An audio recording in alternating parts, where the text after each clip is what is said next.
네, 다음 소식으로 넘어갈게요. 이번에는 K리그 얘기를 해볼 텐데요. 이번 시즌 승승장구하고 있는 전북이 K리그 최초로 아시아 챔피언스 6회 연속이라는 그 타이틀을 따게 됐죠. 네, 정말 대단한 기록인 것 같은데 네. 전북 같은 경우는 이제 2010년부터 이제 아시아 챔피언스 리그에 이제 꾸준히 출전하고 있습니다. 그래서 올 시즌도 이제 3위권 안에 이미 확정을 지었기 때문에 내년 시즌 이제 출전권까지 확정을 지었거든요. 그러면서 이제 6회 연속 진출이라는 이제 대기록의 주인공이 됐습니다. 5회도 기록이었는데 네. 자신의 기록을 또다시 새로 쓴 거죠. 갈아치웠어요. 네. 전북 같은 경우는 지금 뭐 아시아 챔피언스리그 티켓도 확보를 했고 또 지난 주말에 열렸던 서울전 경기에도 승리를 지게 되면서 겹경사를 맞이하게 됐어요. 네, 사실 전북과 서울의 경기는 매우 네. 중요한 경기였어요. 왜 이렇게 웃으세요? 왜 그러냐면 이 경기에서 네. 말 그대로 최강희 감독이 얼마나 무서운 사람인가를 깨닫게 됐습니다. 네네네. 그러니까 최강희 감독 하면 우리가 떠오르는 단어는 닭공이에요. 그렇죠. 그런데 서울을 상대로 닭공 전술을 펼쳤다가 한 방에 얻어맞으면서 KO 펀치를 맞은 적이 많거든요. 네. 그러면서 최근 서울을 상대로 6경기에서 2승 3무로 부진했었는데 최강희 감독이 너무 화가 났었나 봐요. 그래서 서울 너희도 당해봐라. 그래서 수비 전술을 갖고 나왔습니다. 그렇죠. 그래서 재미난 게 까이오 네. 선수에게 인터뷰를 했을 때 까이오 선수가 이런 얘기를 했어요. 감독이 무슨 얘기를 했나요? 그럼 우리가 보통 공격수에게는 그런 얘기를 하잖아요.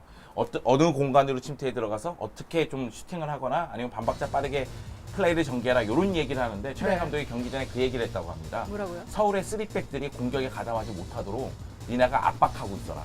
골은 안 넣어도 된다.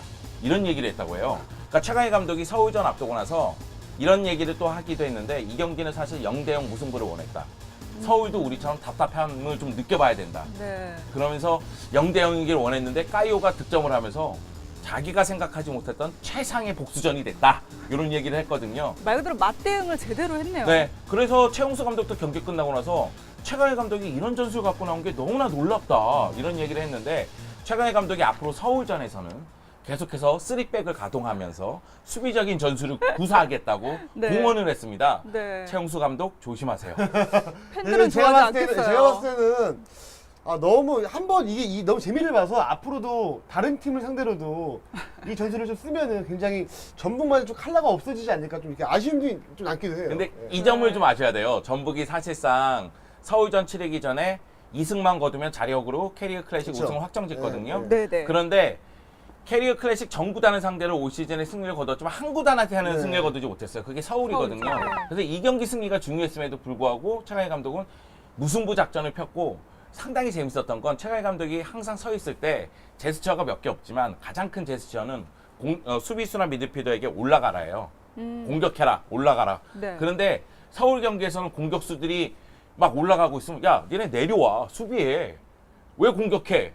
이 경기 0대0으로 끝나면 돼. 막 이런 제스처를 보여줬어요. 거꾸로 네. 내려오라고. 그래서 최용수 감독이 아마도 그 경기 끝나고 나서 우라통이 터지지 않았을까 이런 그렇죠. 생각이 듭니다. 그리고 자력 우승까지 단 한 경기만을 남겨두고 있는데 사실 그냥 우승이다 라고 봐도 되지 않을까요? 일단은 그 1승만 거두면 되니까 네. 자력 우승까지는 뭐 충분히 가능하고 거의 이제 우승까지 9분응선을 넘었다고 해도 과언이 아닌데 수원 입장에서는 이제 서정원 감독이 1%의 가능성이 있어도 끝까지 싸울 것이라고 얘기했거든요. 그렇죠. 그러니까 서정원 감독으로서는 전북이 남은 경기에서 다 패배하기를 원하고 있는 상황이 되고 말았어요. 네. 한편 뭐 7위부터 12위 간의 싸움이죠. 하위 스플릿에서는 부산의 기세가 요즘 대단하거든요. 드디어 윤성유 부적이 막판 되니까 효험을 발휘하고 있는 것 같아요. 네, 사실 이제 하이 스플릿에서는 전남, 뭐 인천을 제외하고는 모든 팀들이 다 지금 강등 가능성이 있는 상황이거든요. 그쵸. 네, 특히 이제 뭐 상주와 부산 역시 굉장히 좀 절박한 그런 상황이었는데 이 맞대결에서 부산이 이제 치열한 난타전 끝에 3대2로 승리를 거뒀습니다. 네. 그러니까 부산의 윤성효 감독을 한 2주 전인가 3주 전에 만났었는데 표정이 밝아요. 그리고 무엇보다도 이제 닐슨 주니어를 수비에 내리면서 3백이 안정감을 갖고 수비가 점점 단단해지는 모습이 나타나고 있고 투톱을 가동하고 있는데 임상혁과 파그너가 최전방에서 득점포를 가동하고 있거든요. 네. 그리고 만약의 경우 득점포가 안 터질 때에는 주세종의 프리킥에 의해서 세트피스 안에서 득점포가 또 가동되니까 네. 윤석열 감독이 상당히 기분 좋은 표정으로 저를 만났었는데 전반기 때 표정은 정말 무서웠었거든요. 네. 그런데 최근 7경기 못하니까 웃지 않았던 윤석열 감독이 웃기 시작했습니다. 왜냐면 이제 그렇군요. 부산이 만약에 강등을 당할 경우에 네. 기업 구단 최초의 강등이거든요. 네. 굉장한 좀 망신이 될 수 있어요. 역사에 그러게요. 네. 남을 수 있어요. 그래서 부산 구단으로서는 일단은 강등만은 좀 피하자. 좀 이런 좀 집중력이 좀 있는 것 같아요. 네. 그리고 뭐 지금 부산이 기세가 좋은 만큼 강등권에서 좀 벗어나고 있는 와중에 이제 성남과 경남 같은 경우는 나란히 무승부를 기록을 했죠. 네. 성남과 경남 같은 경우에는 각각 인천과 전남을 상대로 1대1 무승부를 기록하면서 결국은 승점 3점을 획득하는 데는 실패를 했습니다. 그렇죠. 그러면서 현재 9위가 부산인데 승점 36점으로 약간 강등권에서 벗어나는 우위에 느낌이고요. 있죠? 네네. 반면에 이제 10위 성남은 승점 32점, 11위 경남은 승점 32점, 그리고 12위 상주가 승점 29점입니다. 바로 인상엽 선수 때문이죠.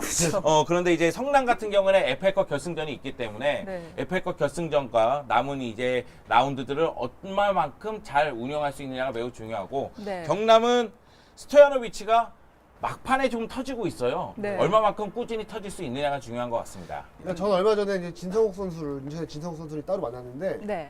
그러니까 제가 물어봤어요. 어차피 지금 이제 뭐 잔류는 거의 확정적인데 네. 남은 경기 동안 뭘 위해서 좀 뛰고 싶냐라고 했더니 승리 수당이 있는데 아. 우리가 그냥 이 경기를 다 포기할 수 없다. 우리에게 승리 수당이 있다. 제가 아유. 너무나 큰 걸 광고하고 있었네요. 큰 동기부여가 있네요. 그렇죠. 네. 그냥 뭐 일단은 자기가 2년 동안 주전이 아니었기 때문에 경기에 나가는 것 자체로도 굉장히 좀 즐겁다. 네. 하지만 승리 수당을 무시할 수 없다라고 하더라고요. 이것이 그러네요. 어떻게 보면 인터뷰어에 따라서 대답이 달라지는 거죠. 저는 네. 올 시즌 남은 목표는 뭔가요? 이렇게 물었을 때 진성욱 선수가 최대한 많은 골을 넣으면서 주전으로 자리매김하고 싶습니다. 딱딱하게 물어보셨어요. 네. 아니요. 그러면서 굉장히 건전한 얘기를 했는데 네. 이렇게 좀 건전하지 않나요? 승리 수당이? 이런 왜, 친구가 왜? 물어보니까 승리 수당 우리가 말할 수 일단 없는 건가 방송에? 승리 수당부터 얘기가 나오지 않습니까? 그냥 좀 현실적인 얘기를 김 기자님한테 듣긴 했는데 K리그 클래식의 대장정의 마침표가 이제 한 달 채 남지 않았죠. 네, 얼마 남지가 않았는데 아직 변수도 많고요. 또 선수들의 잔류 의지도 그만큼 강한 만큼 여러분들도 끝까지 지켜봐 주시길 바랍니다.